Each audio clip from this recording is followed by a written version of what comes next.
Welcome to the Nordic Mythology podcast. I'm Daniel Farrand of the company Horns of Odin. And before we jump into the show, as always, I have to do a little bit of plug-in for the Patreon. If you can, please pop over to Patreon/Nordic Mythology podcast. It's literally how we keep the lights on. It's how we keep the editor, the booker, the social media side of things. It's how we keep going as a podcast. Without the Patreon, we just couldn't keep doing this. And it's just £3 a month. So that works out roughly at 10p a day. You get a bonus episode every single week. So every week after the main show, we sit down and do a Q&A with the guest. These work out being an extension of the main show. I always have some questions that I need to throw in and add to that I've thought of after. You also get really good questions that I've missed from the listeners. You can also watch all the episodes live. So you get access to a live chat feature where there's a little community going on whilst the episode's going on. And you also get our Discord server, which is a beautiful little community of people we've picked up over the years, all like-minded people who are just super friendly, always willing to answer some questions in there as well. And you get all the ad-free episodes. And the tier up from that, you get the Storytime episodes with Jonas Lorentzen, where we're reading through Neil Gaiman's Norse mythology at the minute, which is a lot of fun. It's a super fun book. I think it's the book that probably introduces the most people into this field, area, genre, whatever you want to call it. It's the introductory book into Nordic mythology, I think. So yeah, if you can, please pop over to Patreon/Nordic Mythology podcast. It starts at 10p a day. 10p a day? Yeah, 10p a day, £3 a month. And it really does just help us keep going. And I guess today's guest probably needs no introduction. I think this is your third Halloween session, I believe. I love being on this podcast. You know that. Yeah, I think this is your third Halloween. I'm pretty sure it is. I think we did trolls, zombies, and today we're going to do werewolves and wolf cults. So that voice you just heard there is Rich Blackett. I guess it's your third appearance, and I'm looking forward to this one. Thank you very much, Daniel. Well, every episode I've been on before this, I've always said, well, we should do one on werewolves. And immediately we get multiple comments going, werewolves? What? Wolves? Wolf cults? Hang on, what? And we've always said, oh, we must come back another time. And finally, we're doing it. We're doing it. Absolutely. And thank you very much for inviting me. It's always a pleasure. You're our resident spooky expert, I feel, at this point. Well, yeah, I mean, it is linked very much to my heathenry and my reading and all kinds of other things. It's just, I realized a long time ago I couldn't learn all about Viking mythology. I would choose to specialize and just delve specifically into specific things. So we delved into trolls and berserkers and, Draugr, as we talked about the previous time, and also wolves and wolf cults and what they meant to Vikings, for want of a better phrase, or people in that sort of era. If people don't know who I am, I'm the former chair of Astro UK. I wasn't kicked out, don't worry. There's no Me Too issues or anything nasty like that. It was I'd been chair for 5.5 years, and it was very, very gently and politely pointing out, we don't have terms of office. Maybe we should, because it started out, it was such a small group. And of course we need terms of office. It's much more sensible to do that. And you know what? I was so glad they'd asked me to step down, because doing it for 5.5 years, goodness me, that's enough for anybody, frankly. Is it a lot of work? It is. It's essentially what I would say a lot of very boring but very important stuff behind the scenes, like making sure bills are paid, making sure there's event insurance, things which are really boring that if you do them well, nobody notices. Like all the stuff that behind the scenes is all the effort and paying bills and sorting out who's paid and who can come and all that kind of stuff behind the scenes is what I was doing for a long time. I'm still involved with the committee. I now purely deal with external communications and that sort of thing, because they weren't going to let me go. There was no, you're stuck. It's true. But, it's great. I'm still involved and still helping out, but not quite as central. And actually, at the last big event we did, that was Thunor's move, we did this big ritual to Thunor and Thor. I said, listen, it's no disrespect to you guys, but for once, I'm going to attend no rituals. I'm just going to chill, because for 5.5 years, I've had to be at the center, do everything, be everything. I said, just for 1 year, I just want to just enjoy the ambience, which in the past I never could. I could never just chill and just wander about and just enjoy the atmosphere. Yeah. Obviously, from next year, I'll be very much involved and things like that. But for this one time, I said, I just want to just enjoy the atmosphere and meet people and talk to them and not have to have a 2-minute conversation. Oh, I've got to be somewhere else. All that kind of stuff. So yeah. I also was involved with. Sorry, go on, Daniel. What was that? No, I was just saying. Sometimes you have to step back and just enjoy what you're doing. Take pleasure, because you forget why you're doing it. Well, exactly. It was just like I wasn't enjoying the festivals. It was more like work, and I thought, well, I want to enjoy them and enjoy these events and kind of meet people and talk to them and have a chat, which is the best thing about these things. I mean, to me, yes, the rituals are important, but to me, the best part of it is sat around a fire pit or something, just chewing the fat with somebody who you've never met before, who has a different perspective on things. And I love that. Mm-hmm. And that's very much where it is for me. And so yeah, that's I've been involved with it. I'm still involved with the Pagan Federation and various other groups like that, and linking in with international groups and things. And there's been a couple of things where we've linked in with people like that. So yeah, we are inclusive and all those nice things. So if that's of interest to you, Astro UK, there's only one of us, so that's fine. You can find us online and all that sort of stuff. You don't have a rival House of True? We don't have no. Well, funnily enough, AUK, that abbreviation, we do.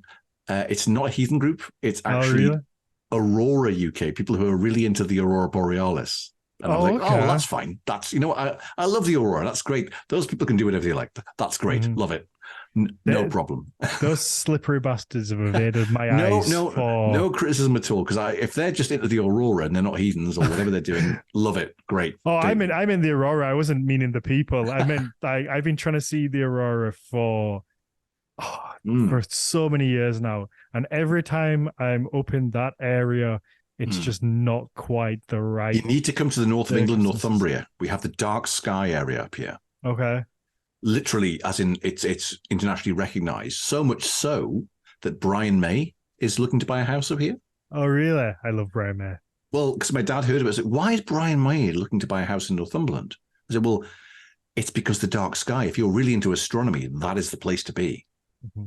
I feel like Brian May could buy Northumberland probably. Well, he probably could, but he's obviously after some little bolt hole. But, if there's the Kielder Observatory, and it's fantastic for seeing the Milky Way and all kinds of stuff, if that's your thing. Yeah, I've tried in Norway and in Iceland to see them, and they're just slippery. It's true. I mean, I did once see it once as a teenager. It was so prominent. I didn't have to leave my house because I live in Tyneside, which is at the very bottom of, what was Northumbria and outside of Northumberland.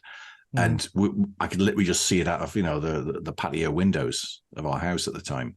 Phenomenal. It was like really, really prominent. It was clear skies, but that was the only time I've really seen it prominently. But fingers crossed I'll get to the Faroe Islands or Iceland or Lofoten or somewhere like that, which is super picturesque. I'd love to go there. I'm sure it will happen. I'm being patient. I'm not sulking about it just yet. All right, should we talk wolf cults? Yes, let's talk about werewolves and wolf cults. And obviously there's some weird, gruesome stuff I may potentially cross over into. I'm going to try to be as clean as I can. I'm not going to get into too gory stuff, but there may be some stuff that's go gory. I know, but some people don't like that, and that's fine. Just give a warning. Well, this is the warning. This is the warning. I mean, I love it. Don't get me wrong. And but I just want to say, if that's uncomfortable to you, that's fine. But I just like to make people aware of that ahead of time. I mean, I love the gory stories, and I still hope to go back to Edinburgh where they do the ghost tours. But they do the late night ghost tour. It starts at midnight, and they tell all the stories they don't normally tell to the regular daytime things. I was wow. I still must go back and hear the really nasty stories. I'm excited for that. But in terms of werewolves and wolf cults, I've specifically focused on Europe because I've not looked into anything in Native America or anything like that because there's so much there. It's it would require a whole other multiple volumes. Okay. And I suspected this, but I had it confirmed to me when somebody asked me about something in one little area, and I focused on one area with one tribe, and there was like 20 different stories. And I was like, so just one tiny little area. There was so many different things, and it's so unrelated to European stuff.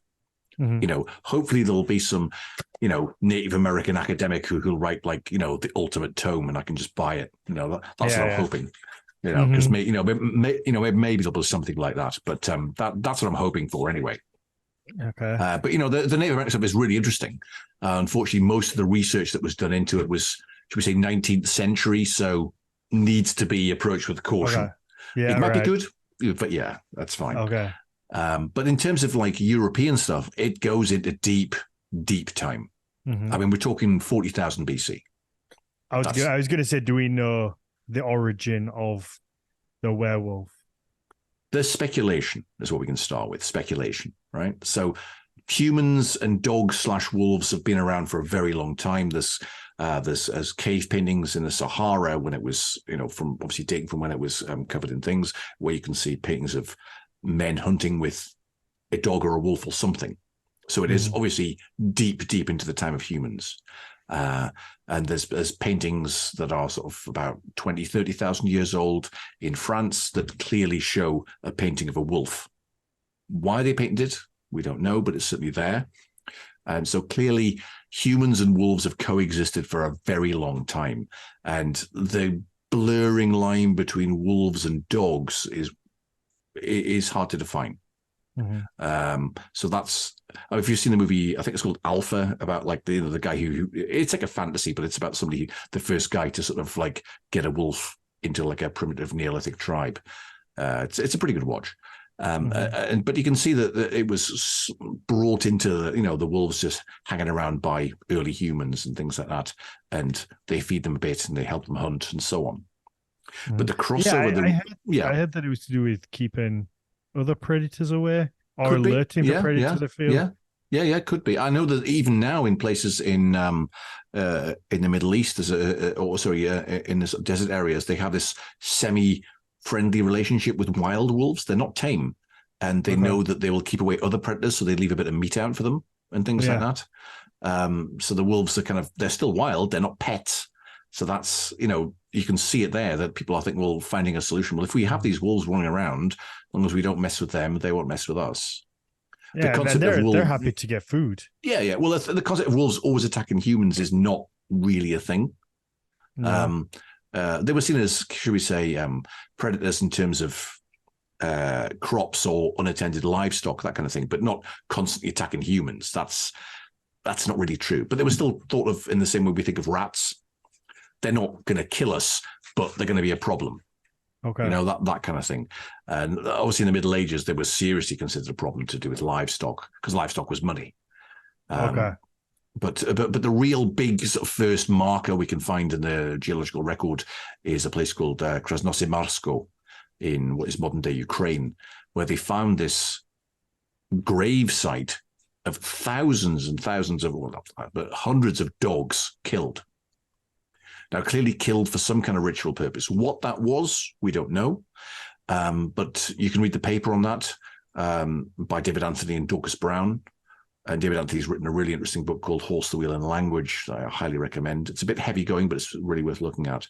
And their theory was this is some kind of ritual place, because they weren't just killing these just for laughs. They were doing this as some kind of symbolic act, killing the dog. Are they taking the spirit of the dog or the wolf?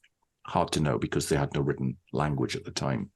But that was certainly a thing. And of course, the people from that area, the Proto-Indo-European people, they proliferate and they expand and they migrate from that sort of area, the steppe area, to Greece, to Rome, to Spain, to modern day Germany, to modern day Scandinavia, and even as far as England and Ireland. And wherever those people went over time, that forms some kind of symbolic connection with wolves, because that's the kind of culture they're bringing with them. And in various different places, it takes a different form. But it's worth noting that in places like Greece and Rome, they talked about the further north you go, the more weird wolfy stuff you get. And when by north, I mean closer to that ancestral homeland. And even writers at the time were talking about how, oh yeah, those people up in the north, they do this weird wolf thing where a guy goes and does a thing and he thinks he's a wolf for a year and then comes back and transforms back. Now, they were making fun of these primitive people, but certainly there was clearly some kind of wolf connection with the north. And you see that in Greek mythology as well. There's Apollo's mother gives birth to him, and there's like links with Apollo and wolves, and Apollo's son is also Meletus is linked in with wolves. So there's this constant connection with wolves being kind of cool, but also really evil at the same time. So this is like this sort of dichotomy there between wolves and what have you in all these different things. And I'm skipping over thousands of years of history here so we can get to the Vikings, obviously. Mm-hmm. It's fine. But this is, I'm condensing a lot here, but because I've read a lot of stuff on it. But there's all kinds of even weirder medieval stuff to do with dog-headed men, which is not quite the same as werewolves. And I've done some online talks with a friend of mine who's a professional storyteller.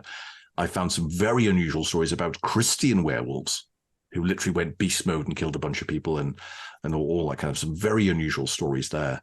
That's linked into the Alexandrian romances, not romance as in Barbara Cartland, but as in cool stories about where weird stuff happens. Like the Arthurian tales are classed as a romance as opposed to, people falling in love and stuff. Yeah.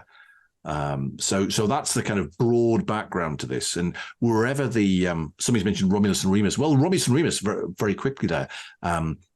There's a theory that says that the Romulus and Remus story of them being cast out by one tribe and suckled at the teat of a wolf, and you see that famous statue, the Capitoline wolf of the two babies sort of suckling at the teat of the wolf. That might have been a metaphor rather than them genuinely suckling at the teat of a wolf, because I don't think humans would get much nutrition from that, frankly. But it might be. Would it not work? I mean, I'm speculating. No, I mean, I'm no biologist, but I'm thinking, But I think it might have been a metaphor that they were cast out by one tribe and joined another wolf-based group that was led by a matriarch. So the joke being, I see they've left our tribe now. They're suckling at the teat of the, of the wolf mother, as a kind of like a derogatory term for some kind of female-led tribe, maybe.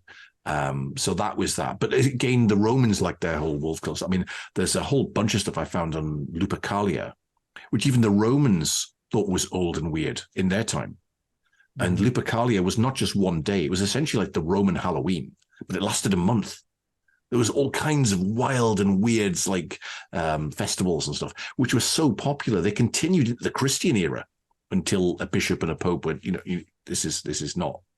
Come on, guys, this is not really Christian. So, yeah, we know it's not, but people really love it. It's kind of fun. So, yeah, but it went on a long time. And there's all kinds of stuff I can link about the Lupercalia festival there and all that. I mean, there's a suggestion that Lupercalia was linked in with fertility. Hard to conclusively prove, but certainly there was something like when the guys used to run through the streets semi-naked wearing wolf skins or beast skins, they would carry sticks to hit the palms of women who were hoping to conceive. So there's some kind of fertility thing there. And I'll come back to a much later thing about linking with wolves and skins and stuff to do with fertility, which is very odd, but nobody quite knows its origin. So all this culture is kind of like spreading around this group of people who are obsessed by wolves. Maybe they hunted like wolves. They copied the style of wolves. We don't really know, but there's something there, I think. There's a number of different theories. There's I think Richard Knight wrote a book called Blood Rites that suggested that people lived their lives by the cycles of the moon. So when women were menstruating, the men would go out hunting because that was when the moon was full. And I mean, it's highly speculative, but maybe it certainly could fit in there. So all these different cultures, I won't go too much at the Roman and the Greek stuff because we've covered that, but essentially all of this sort of culminates in the much later sources where people are, quote unquote, more primitive in Scandinavia and also Ireland as well. And the Scandinavian thing about wolves, and they were obsessed with them because you think of all the heroes who are named after wolves, or just normal names like Thorolf or Ulf, or Haralf or Thorolf. Anything with Ulf or Ulf in the name is derived from a wolf. Seems to be bears on wolves. Oh, bears on wolves, absolutely. Yeah. Well, I mean, the bear cult's a whole different thing, but we'll save that for next Halloween, maybe. Stick to wolves. For this absolutely. But they were obsessed by wolves, but also they hated them at the same time. So there's this kind of thing like, oh, wolves are cool. I want to have the power of wolf. But also there's another word for wolf in the Norse, which is vagar, which if you trace it into linguistics is linked to older words like vrikolak or hulkwas or strangler or something that will grab you. So it's like a derogatory, nasty word. And later on it becomes a synonym for criminals. So now this is speculative. So I'll draw the line now. This is not sourced. So the speculative thing I have is, if you think of the sound a good dog makes, it goes woof, whereas a bad wolf or bad dog growls. So you think Vagar sounds like a growl, whereas Ulf is like a woof. Now, I've got no proof of that. That's just my own personal spin on that. But a good dog does what you ask it to do, does this, whereas a bad dog bites you and kind of does nasty things, or a bad wolf.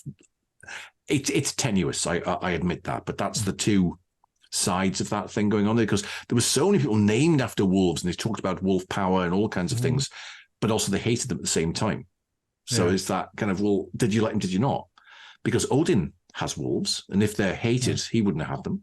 No, and they come up obviously throughout the mythology. You have Fenrir, which I guess is people have their opinions on Fenrir, but ultimately, there's a couple of schools of thought on Fenrir. But some people say, well, he's misunderstood or tricked and that kind of stuff. I feel like that's more of a modern idea, personally. Well, I think I think there should be room for modern ideas. Put a different spin, because culture isn't static. Things develop and things change, and it's not for me. But if somebody wants to have a different perspective, and I think go for it. Frankly, I think in modern times, and not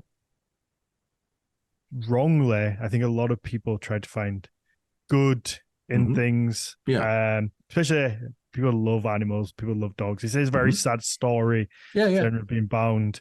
But I think he is originally intended to be like a not necessarily an evil creature, but a bringer of death. This kind of Whereas I think a lot of people now say, he's misunderstood, and it's like, I don't know. I think he is quite monstrous. But you get these wolves. Obviously, you have Skull and Hati. Well, Scott, I was just going to mention Skull and Hati, who are pursuing the sun and the moon forever. But one day they will catch the sun and the moon and eat them, and then everyone will die.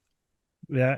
But that's not the end, because Ragnarok has also got a rebirth, because the certain gods survive and everything starts again. So maybe. So the Skull and Hati, but Geri and Freki, the two wolves of Odin, are called Hungry and Hungrier, or Hungry and Hungry and Starving, essentially is what they translate as. And he's described as a friend to wolves. You think, well, that's a kenning. Now, I'm sure people on this podcast are familiar with kennings. What do you mean as a friend to wolves? He kills lots of people, so there's dead bodies for them to eat. That's why he's their friend. So that's what it really means, a friend to wolves. So it's a bit of a double-edged sword there. But so obviously there's Geri and Freki. These are all the symbolic and mythological wolves that are in various different things. But also, I mean, I'm just comment there about wolves in the sagas, and there's the oldest one we know about is things like in the saga of the Volsungs. There's a number of werewolves and things in that. The first one is actually unnamed, but it's Sigurd's mother, who turns herself into a wolf. And there's 12 brothers, and every night she comes and kills and eats one. They're all kind of chained up. And eventually there's one guy left, Sigurd. And what he does, he gets some help. I know where you're going with this. Oh, yeah. He covers his face in honey. And the wolf licks his face. Oh, this is great. And he bites the wolf's tongue and bites it off. And this causes it to die, and he kind of frees himself and kills the wolf. And he's killed the betrayer's mother. But interestingly, the postscript to that, he then lives wild in the woods, kind of like a werewolf anyway, for a bit. So that's the first sort of reference to sort of transformation there. And if people are interested in female werewolves, which we don't have time to get into, because I know we've got short enough time. But I'm going to drop this on the Facebook group. It's a little talk I did a couple of years back, specifically about female werewolves in mythology and things like that. Not just in Viking, but also in Greek and various other things there. So that's yeah. The other one thing is, for people listening, we do have a Facebook group. It's just Nordic Mythology Podcast. Jump in there. A bunch of the guests post bonus stuff in there. We also update on episodes. But is there a distinction between male and female werewolves? Are they not just werewolves? Yes and no, because the first thing is, like, the further back you go, and I've mentioned this before on other podcasts, that what a werewolf is by our modern things doesn't necessarily mean the past. It can really vary hugely, because there was not the trope Bible. You couldn't just look at, oh, well, that's what werewolves do. I know what that is. But, nowadays everybody has an idea. Oh, it's somebody who transforms. They turn into a half dog thing. They're super muscly. They're super strong and all this kind of stuff. They wear plaid and they wear like some ripped jeans. Well, that's that's the common trope. Well, that's fine in kind of like your modern horror stuff, but much older things, it's very, very different. It seems very weird because sometimes it's a spiritual transformation, as in you take on the spirit of the wolf. I'm going to be a hunter. I'm going to be a warrior, and I will pray to, I will wear a wolf skin and that kind of stuff, which is, they're not physically transforming, but they kind of, if you think like a crappy sort of analogy would be like football teams where people are into, a particular animal or something that's associated with a team. They don't actually turn into that, but they like all the iconography and the things that go with that. And if you push that further into some kind of warrior band or people who have a particular cult or relationship to an animal or something, you can see how that would get reinforced over generations. But I guess on that point, then you would have, I think most people would have heard of the Ulfhednar. And then obviously in the Saga of the Volsungs, you have like Sinfjotli, I think, is the character, and him and his friend. Him and his friend, they put on the wolf skin. They go to this hunter's cabin and they find these wolf skins just hanging up. Oh, that's interesting. And of course, they just go, oh, well, I'll just try them on. Because of course you would. And they try them on, and then they turn into these sort of half-human wolves, and they can't take off the skins. They're kind of stuck in them. And they kind of end up being wolves for like a long period and kind of do all kinds of crazy things. And eventually they make it back to the hut, and or finally after, I think it's 10 days, they're able to peel them off and go back to being human again. Now, it's interesting. Do they genuinely mean that this was a period of time where they became like essentially robbers and just nicked loads of stuff and eventually went, actually, no, we shouldn't be doing this? Or do they mean they genuinely turned into wolves? So was it a kenning that people at the time would have got? Yeah. Okay. I mean, it's hard to know. So you have to be very careful with these sources. Are they physically turning into it? Or is it like a distorted account that's come down where somebody is, oh, well, we joined a bunch of robbers for a bit. It was great. And then actually, no, this is not for us. We're going to kind of leave these wolves. Because, I mean, actual wolfskins are pretty good, pretty tough. So they're not like armor, but they're certainly tough against regular sort of blows and things like that. So people could have worn them as some kind of protection or some kind of light armor, you might say. So that is certainly a thing to consider. I guess it's from the same saga where the mother turns into the wolf. Exactly, yeah. It's also from the Saga of the Volsungs, yeah. Yeah, it wouldn't be out of the realms of possibility that they just became wolf men. Well, it's possible, but again, we're kind of like, if you think of, I always think we've got to think of like, imagine 1,000 years from now, and somebody says, well, this guy was a shithead, and somebody doesn't know that phrase. What, he actually carried feces on his head? Was it some kind of symbolic act? Or do they not understand it? No, he was just a terrible person. But if you don't have that context of the idiom, you might not. What are they getting at? So I think we have to be careful about that. Yes, it would be cool if they did try and turn the wolves, so that'd be great. And maybe it is just a completely fantasy story, but I always think there's going to be a grain of truth or some kind of distortion there that sort of comes down to us. I mean, even as a heathen, I think, we have to be very careful with the sources and kind of like, well, this is great, but what would people at the time have thought of this? And I think that's something we have to look at. Oh, somebody said good muffin. Goodness me, that's an American person, I'm sure. Because what would class as a werewolf versus becoming just transforming into a wolf for a little bit of time and then transforming back in human? Because for me, a werewolf, like you said before, is some kind of part human, part wolf hybrid where you have kind of the features of both. So I don't know what I would say if you just transformed into wolf. I think that's a modern idea. That's my personal view. I think it's a modern idea that these half-human hybrids Okay. The oldest story we've got is, I think it's Petronius Satyricon, which is a sort of proto-novel from the Roman era, where a guy takes all his clothes off and then turns into a wolf, and he's shot at, or not shot at, but like attacked, and comes back and turns back to human, but they find his leg has the same wound that was inflicted on the wolf.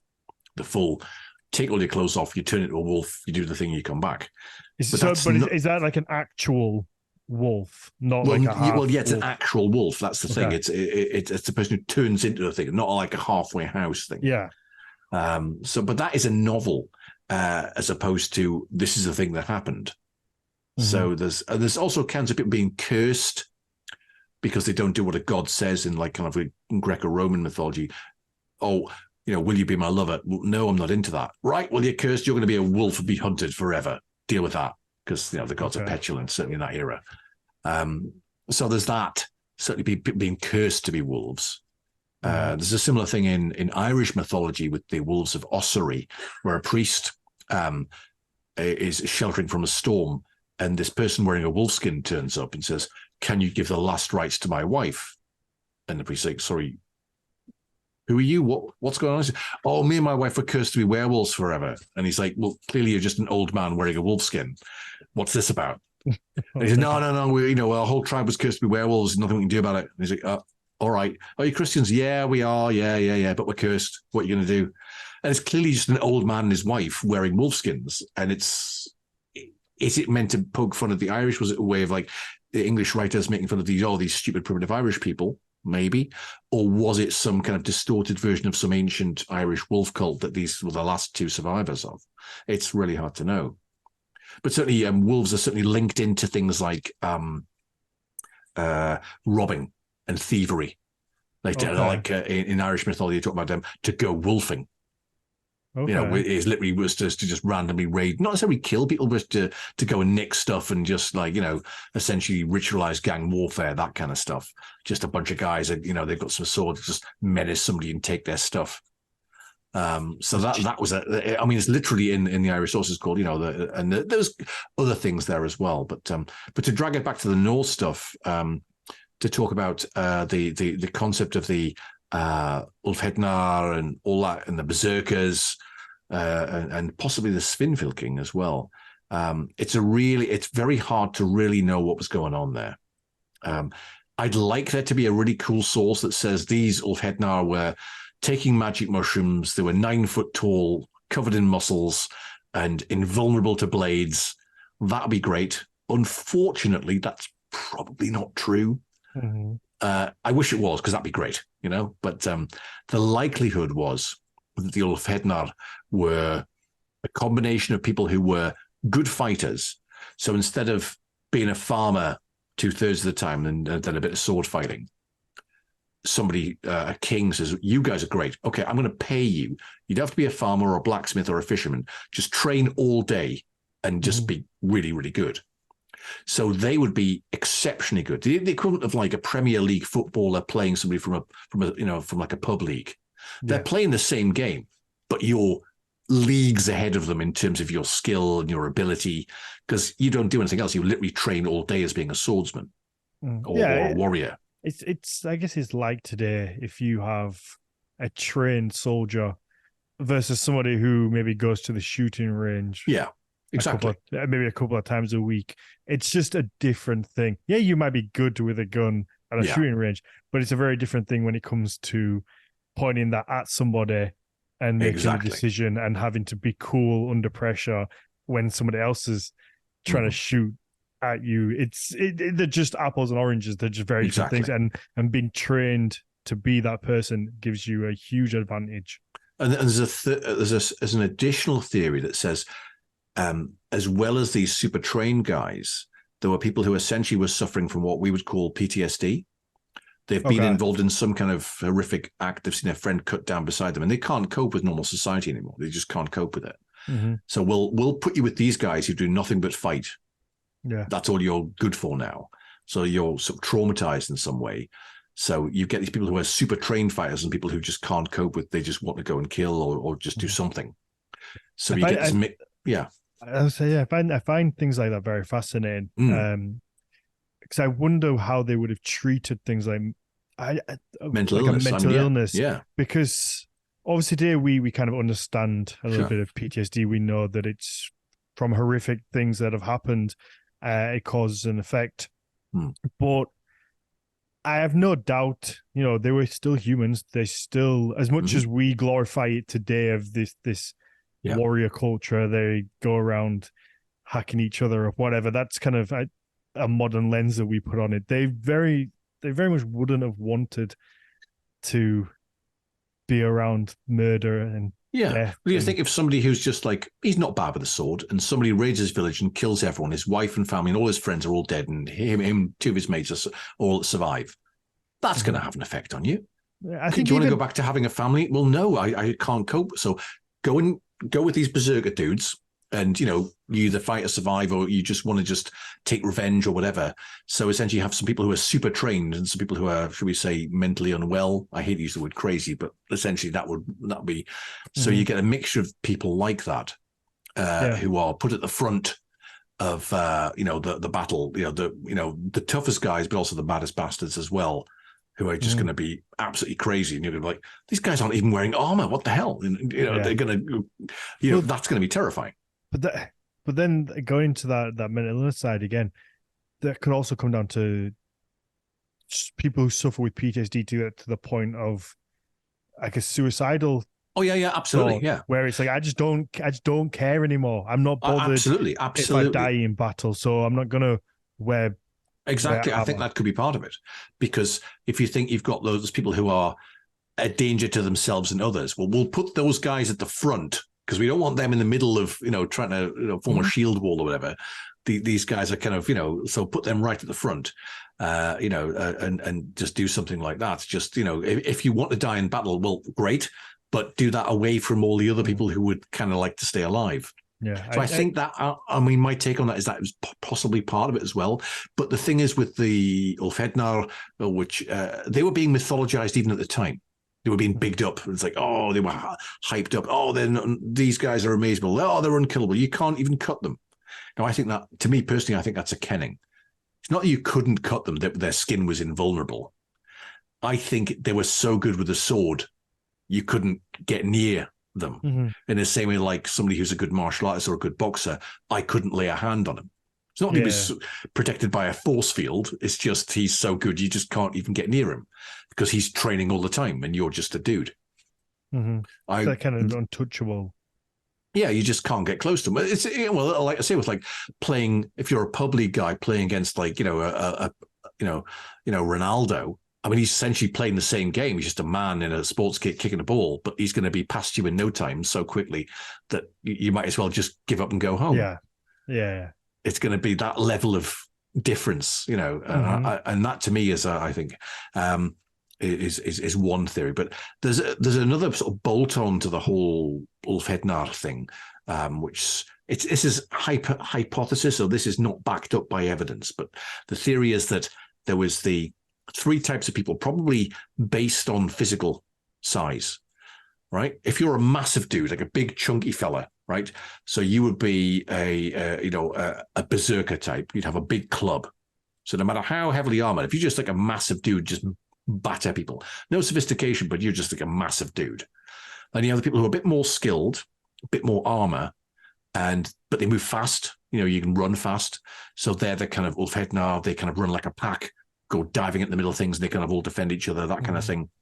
And the third type be the Svinfylking, which is probably just a fighting formation, but some academics have said it might have been a type of warrior, who are the most heavily armored, probably short dudes who can't run very fast, but they've got like the most armor, and they're absolutely charging in the middle of it as a kind of tight pack, kind of to break through the ranks.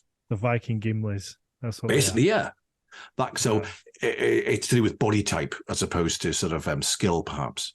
I never thought about that. I guess it kind of makes sense that you would have, in the same way today in the army. It's not just like you don't just get the army. You have infantry, you have snipers, you have paratroopers. It's all different segments based on different people's skills and what they've learned and trained to be, and you have your own little platoon, I guess. which could be similar to the Berserker, the Ulfhednar. You have this little group of warriors who trained in a similar fighting style.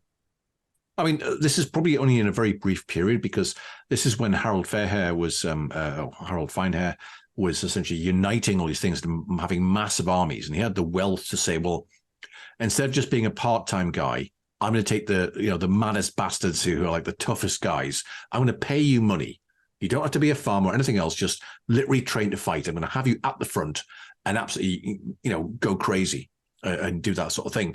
So there was a fighting culture and a sword-bearing culture. So if you're then trainable on that, you're going to be phenomenally good, particularly against people who are just, you think of just hired people to just be guards as opposed to warriors.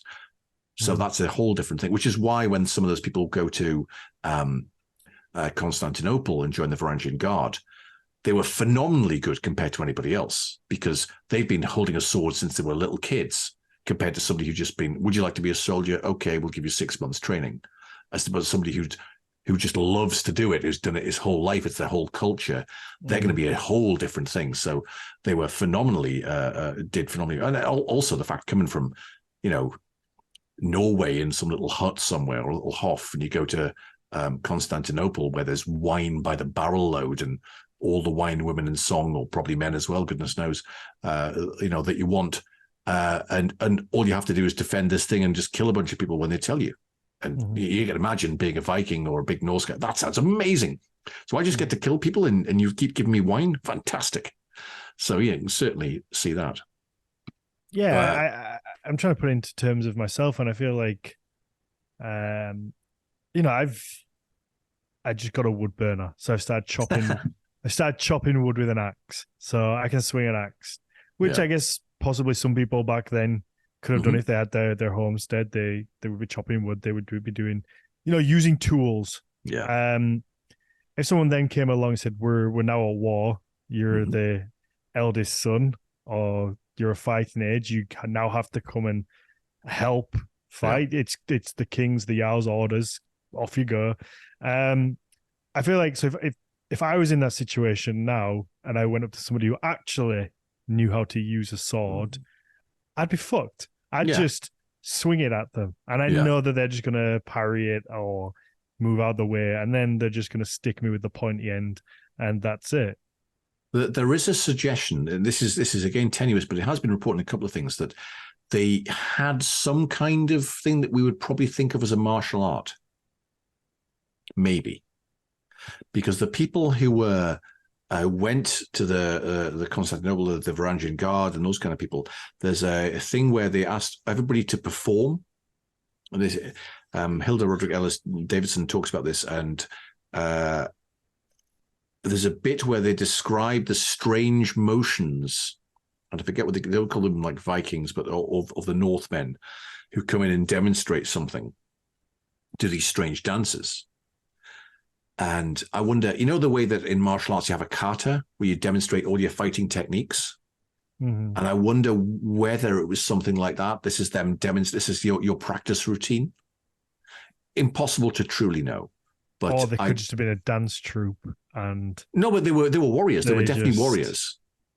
Like a haka. Somebody mentions a haka. Yeah, it's true.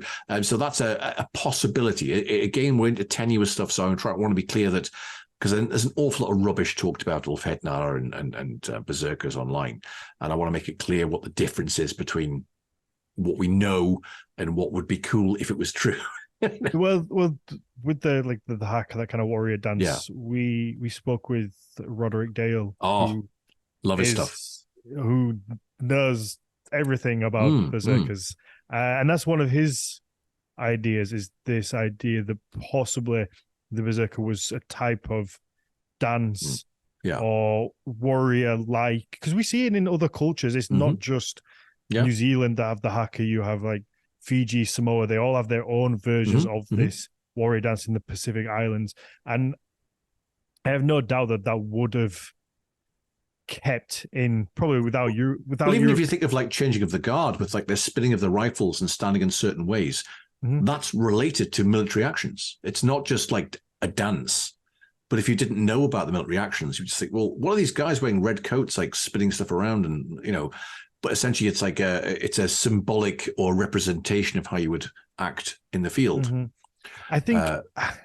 I think more than that though, like a hacker or like a warrior dance is more you're, I guess, inviting the challenge. You're inviting the enemy on, and you're kind of hyping yourself up for battle rather than necessarily showing techniques. It's more an imbuing of the spirits and the gods. Well, this is where it comes back you. to. This is where we bring it back to werewolves, right? Because the idea of them taking on the spirit of the wolf to do this kind of spiritual act. So it's like this theory, Josh Rood or Joshua Rood has talked about this as well, that there might have been a cult of Odin where people are taking on this spirit of the wolf, and we embody the spirit of the wolf. So this is what we should be like, and this is how we feel, and this is how we act. They're not turning into wolves, but they're obsessed by them in terms of iconography and things like that. And there's a thing called the spear dancers, where people danced maybe on the tips of spears or kind of hurt their feet a bit to kind of like get them into the kind of frenzy. It's tenuous and hard to truly know what was going on there. Some people have said that this is related to the kind of sword dancers that have come into the kind of Scottish stuff. Again, that's tenuous stuff. I wish it was true, and if people can find comprehensive evidence, love it.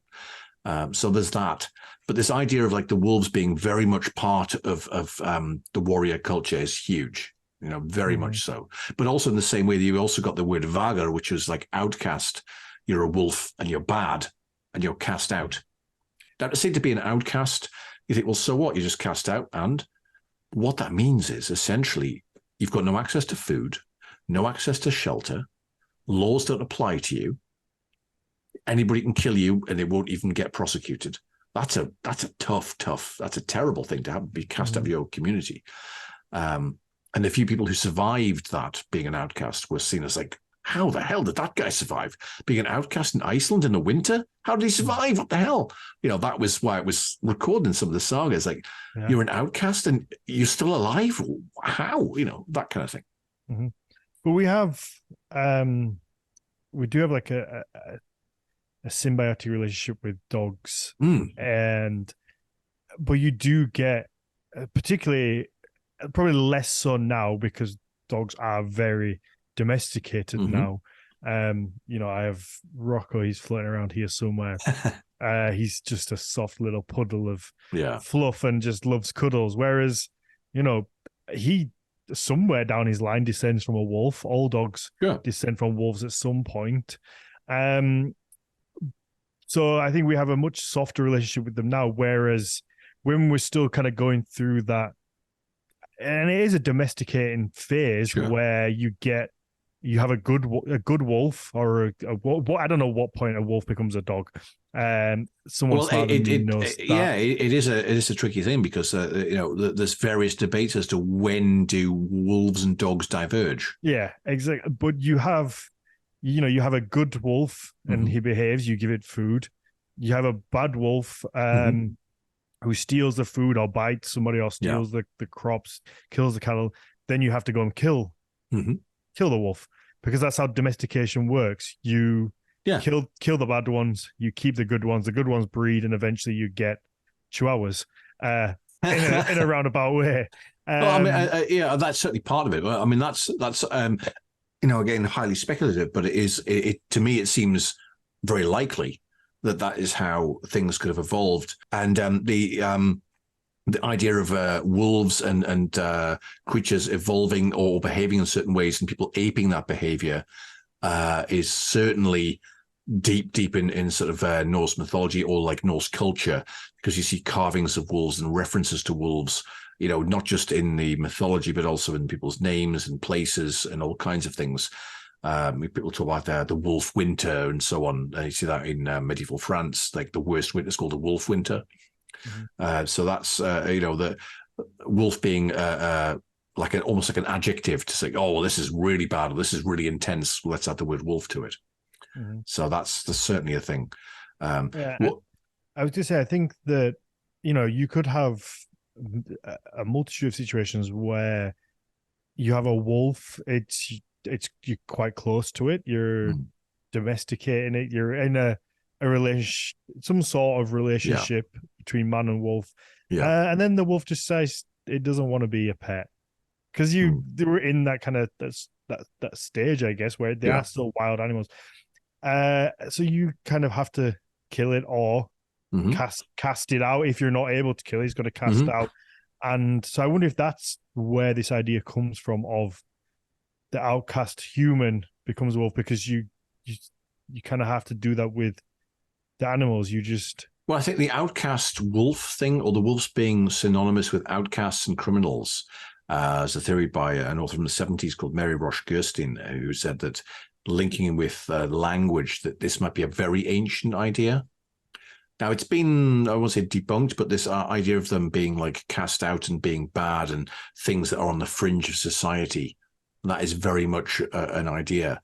And the idea of the berserker is briefly cool. They're cool, they're useful. But once Harald Finehair has conquered Norway or conquered Scandinavia, there's no use for those people.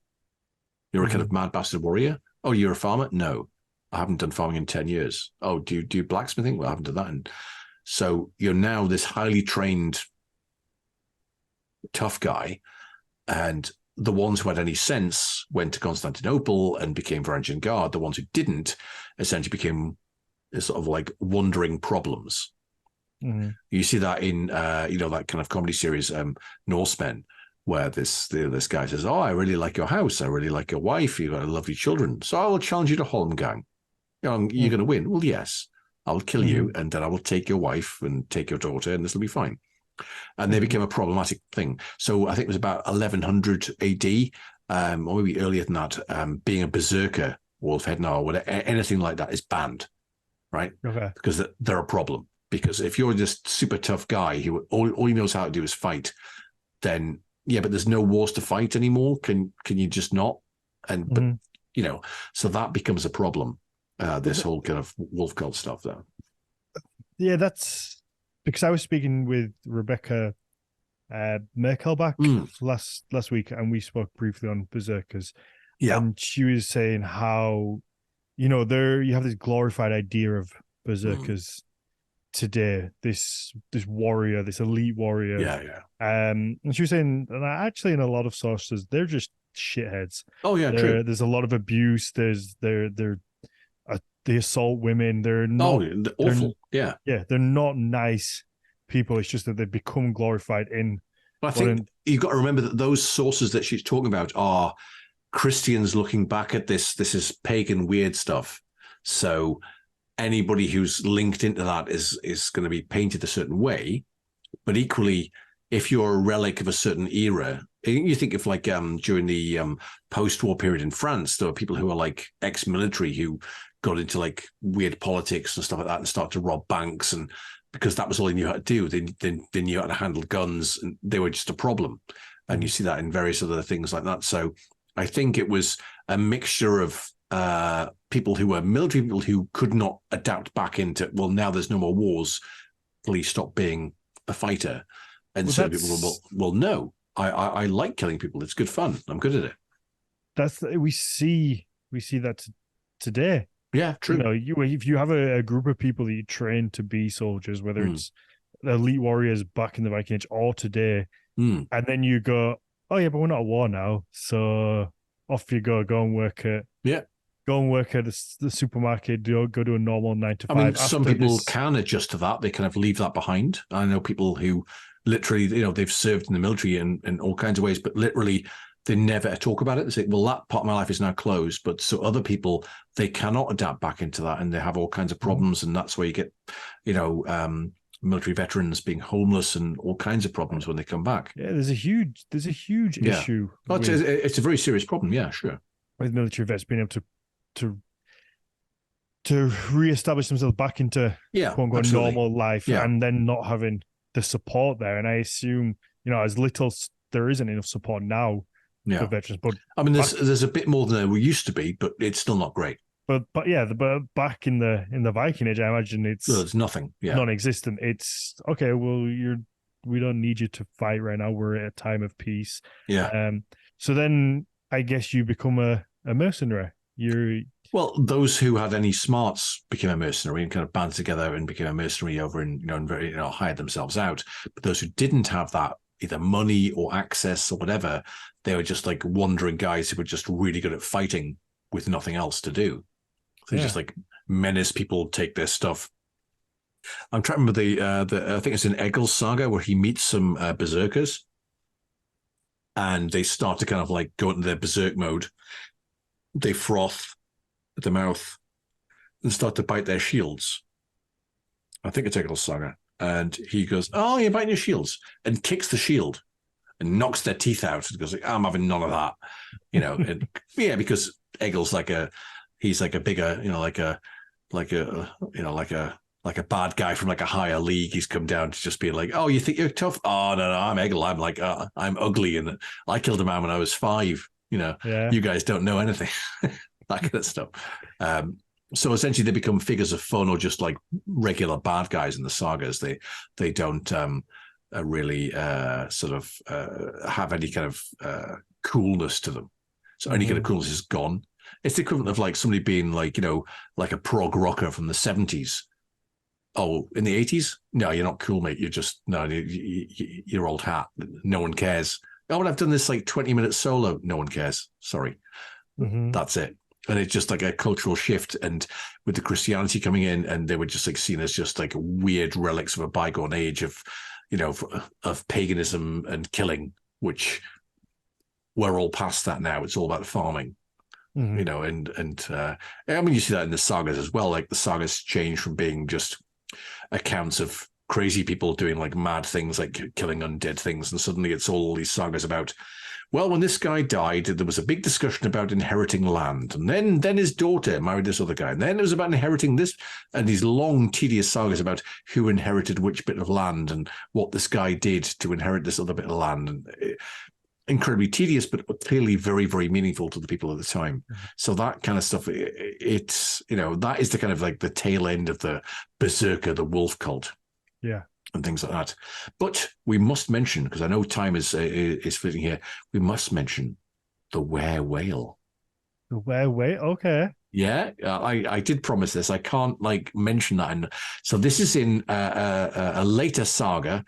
I think it's part of the what are called either the legendary sagas or unkindly the lying sagas, called Ketil's saga.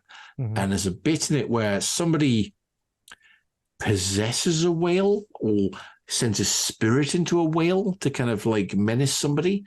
And does he transform into a whale? Well, it's kind of not clear, but he does something he kind of links his brain or links his mind to the whale to make it do something.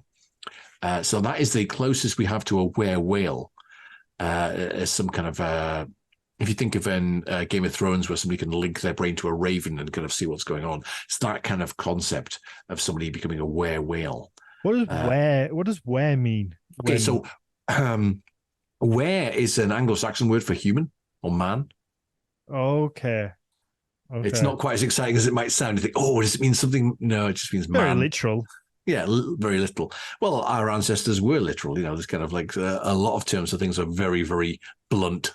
In fact, there's one word which is I won't repeat here, but it's a Geordie sort of slang word. And I thought, oh, it's just a Geordie slang word. I found out it's actually a Viking word. Oh, okay. Should we say for a part of the female anatomy? And I thought it's a Viking word. And that's become a polite word. So you don't have to say the words. You can just say, oh, and I think, wow, it's just like 1,000+ years and people are still using that as a kind of a polite word. Well, that kind of thing is like, well, you don't want to say the word, so you say this, and yeah, it's incredible. The linguistic survival of words is fantastic. People never change. It's true. But this idea of people changing and turning into wolves, although very alluring, was always a symbolic thing. It's really what I want to come back to, because in the most ancient sources outside of mythology, or people talk about that, it was all about taking on the mantle or the kind of like the spirit of the wolf or the coolness of the wolf, and that's how they weren't physically turning into it. They weren't growing hair and kind of being this kind of semi thing. I mean, I can debunk a couple of like myths here. You know, the idea of like, when you become a werewolf, you come like have augmented strength. You must have heard that. Yeah. Well, that's from a role-playing game from the 1990s. It's not old at all. Stronger? It's from the White Wolf game called Werewolf, When Will You Rage from the 1990s. A great role-playing game, fantastic. It's nothing to do with ancient texts at all. Oh, wow. Okay. The idea of silver killing werewolves. Yeah, that's one. Everybody's heard of that. That's actually a journalist after the infamous events of the Beast of Gévaudan or Gévaudan in France in the 18th century. He just made up the things. This wolf was killed by a silver bullet that was blessed by a priest. No, it wasn't. No, it wasn't. Utter rubbish. What it was, most people had guns that were crap. And finally, a guy who was a nobleman who had a really good gun was able to kill the creature. And some journalist a year later just made some stuff up. I'd love to know how much stuff is just made up.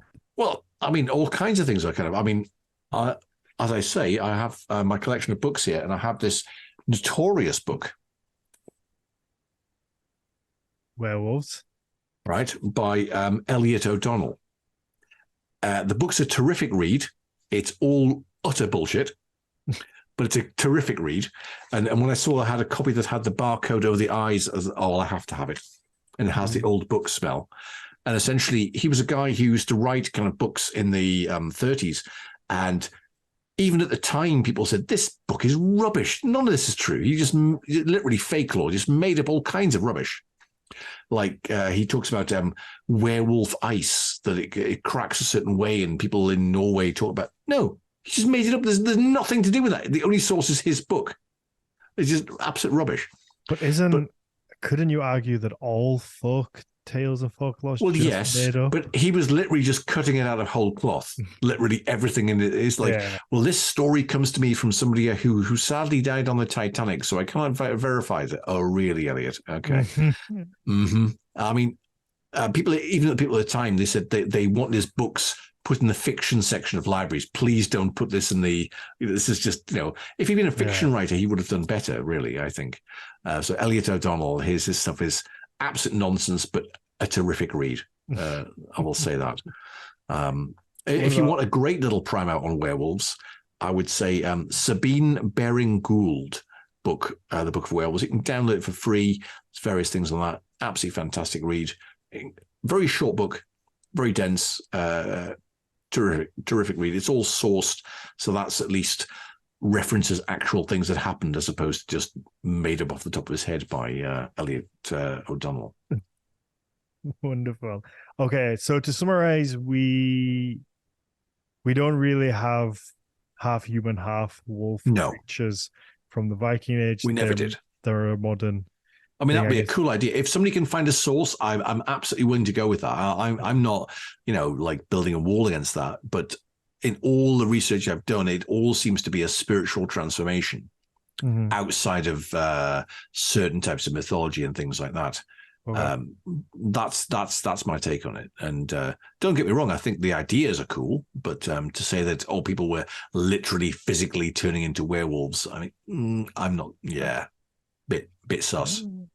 Fair enough. And then obviously we have the wolf cults, which seem to be a type of warrior elite. I mean, what we don't have time to get into, the last bastion of the wolf cults would be actually Islamic, believe it or not. There's a bunch of Islamic warriors in the kind of like, I think 13th, 14th century called the two-footed wolves.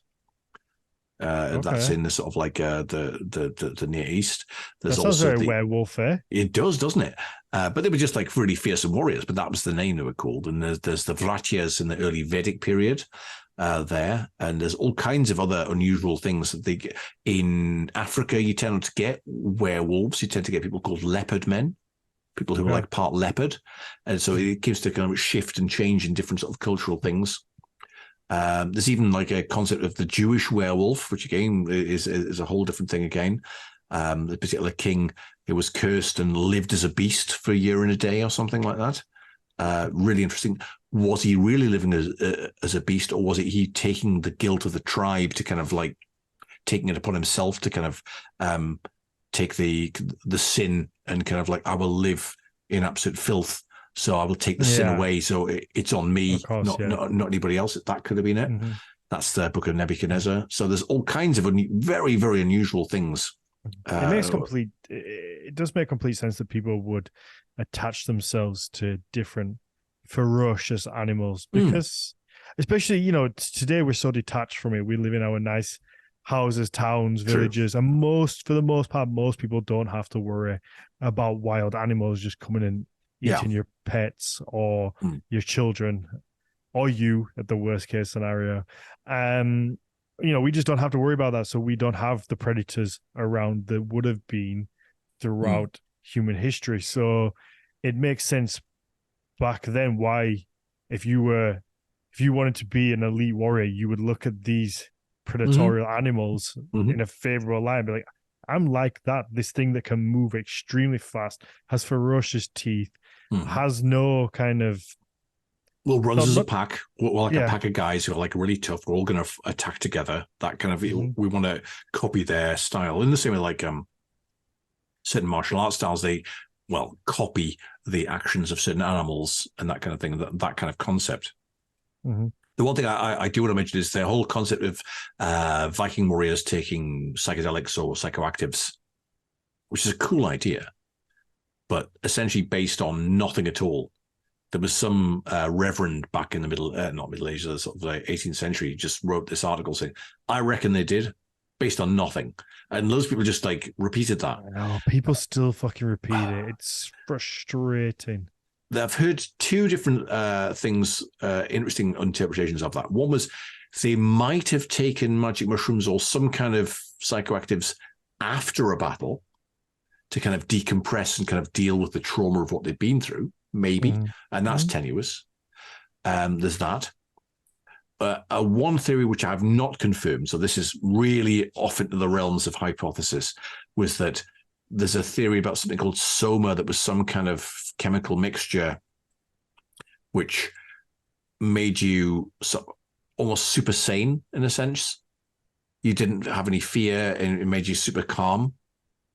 So you weren't freaked out by blood and that kind of stuff. Now, that's a really wacky out there thing. And the person who told me he had some source for this never came back with his sources. So, you know, add as much salt as you want to that theory. I like the idea, but I haven't really seen any sources for that or any proof. People come up with the most wacky things on that. And we've started doing a little segment each week, but I just didn't have a chance to put anything together this week because I have Comic-Con of the weekend, which just takes all my time. But yeah, we've started trying to, either at the end of the show, we like dispel some sort of misconception, or yes, it's important to do that. Or because we want to find. I mean, I think that by dispelling this, the actual truth of what happened there is usually actually weirder and more bizarre than any kind of like made up stuff. For sure. Or we want to do just the wildest claims that we see people on the internet. So anybody who is in any Facebook groups or like that, please do send us either on our Facebook or email us or send me them directly, just wild claims that people make on the internet so we can kind of read them out and go through them in like a quick fire type thing. I mean, we'll keep them anonymous to save their face, but I often just find myself reading just ridiculous claims. I don't know where people get it from. I don't know where they kind of just come up with it. It's just, it's just bizarre. It's like people just make stuff up and stick it on the internet and then expect everyone's going to believe them. Well, people do, unfortunately. I mean, I've seen all kinds of stuff, claims about this and that, and research I've done about werewolves and stuff. And I think, that sounds interesting. And when you dig into it, it's like, that's based on nothing at all, literally nothing. So, you know, I'm fascinated by werewolves and all that kind of stuff. And I was trying to, that's why I bought that Elliot O'Donnell book, purely to find those kind of like, those spurious claims.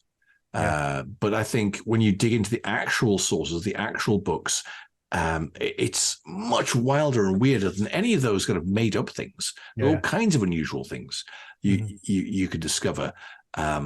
Not just, I thought looking at werewolves would be like a dead end. I wouldn't find very much. And I'm now spending vast amounts of cash on very expensive academic books that would explain all kinds of weird and wonderful, fantastic ideas. Oh, there's your own werewolf there. Right, yeah. Rocco decided he wanted to come for a cuddle, so...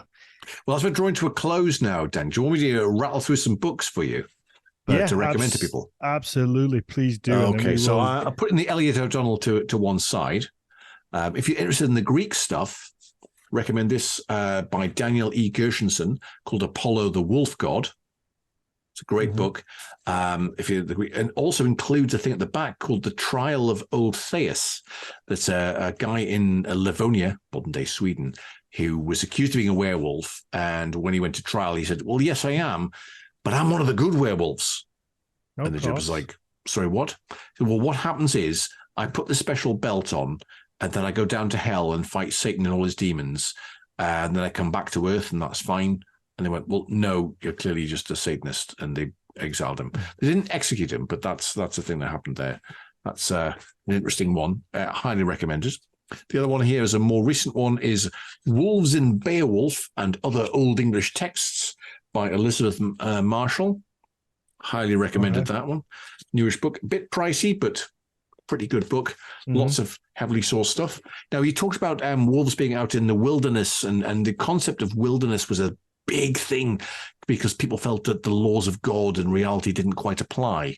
So there's a book by Alexander Pluskowski, who sounds like a Russian man, but actually is a English fellow who's from Reading. So a bit of a boring cover, but Alexander Pluskowski, Wolves and the Wilderness in the Middle Ages. Highly recommend that one. Okay, wonderful. Now, if you want to get into big books, goodness me, this is a brand new book. It's just come out, and it's called The Norse Sorceress. It's a huge old book. Oh, wow. Okay, yeah. Yeah, big book.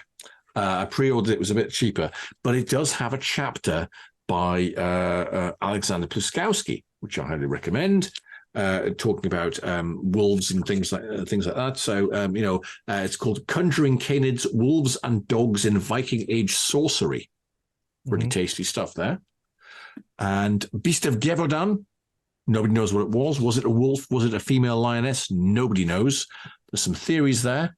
So this is a book by La Bête de Gévaudan, translated by Derek Brockus. This is the only decent translation there. It's a self-pub thing, but it's not a bad read. It's the most comprehensive one. And last but by no means least, if you want to hear about dogmen, dog-headed men in the Christian and European sort of early Middle Ages, there we go. Dogmen. Myths of the Dogman. Myths of the Dogman by David Gordon White. Myths of the Dogman. So there's a little flavour of some interesting, weird and wonderful books for you if you're bookhounds. We'll put a list of them in. I will indeed, absolutely. We'll pop it in the show notes. If you don't know what the show notes are, it's that little bit of text that you get at the bottom of the podcast when you click play. Perfect.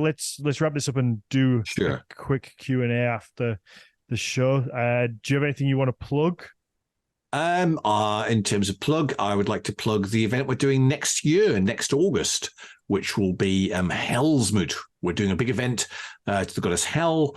It's all kind of spooky bones and all that kind of stuff. Nice. Is going to be in Lincolnshire, so that's going to be pretty exciting stuff.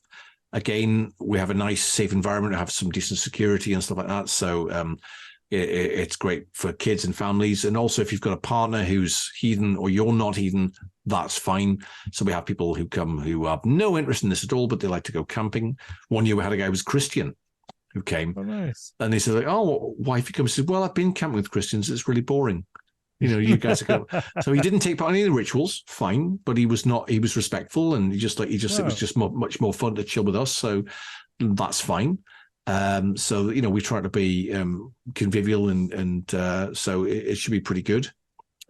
So looking forward to that next year. So look up Astra UK and Hellsmoot, the Great Heathen Gathering, if that is of interest to you. Yeah, I'd love to go. You're always welcome, Daniel. May take a look, and I would love to come down and hang out. Okay, so if you can support the podcast, it's literally just Nordic Mythology Podcast on all the social media platforms. Sharing, liking, commenting on the comments obviously helps the algorithm. New people find the podcast. And if you can, leave us a 5-star rating and a positive review wherever you get your podcasts. And again, just like I said at the top of the show, supporting us on Patreon is the best way to help support the show. It's Patreon.com/Nordic Mythology Podcast. The entry tier is £3 a month. You get that bonus episode every single week. And if you want to follow me and my life, I post some history videos sometimes and a lot of doing my house up stuff at the minute, and a lot of pictures of Mr. Rocco, my lovely cock spaniel. He features a lot on there, more than anything else. So yeah, if you're interested in that, it's Daniel_Farron1 on Instagram. If not, fair enough. I understand. I get it. But yeah, Richard, thank you very much. And always a pleasure, Daniel. Always a pleasure. Before the show, let's do something next year around the goddess Hell, maybe. Oh yeah. Oh well, if you don't want the goddess Hell, but maybe we could do bear cults. Yeah, there's always that to talk about. We can do that. We can plug the show before, and then absolutely wonderful.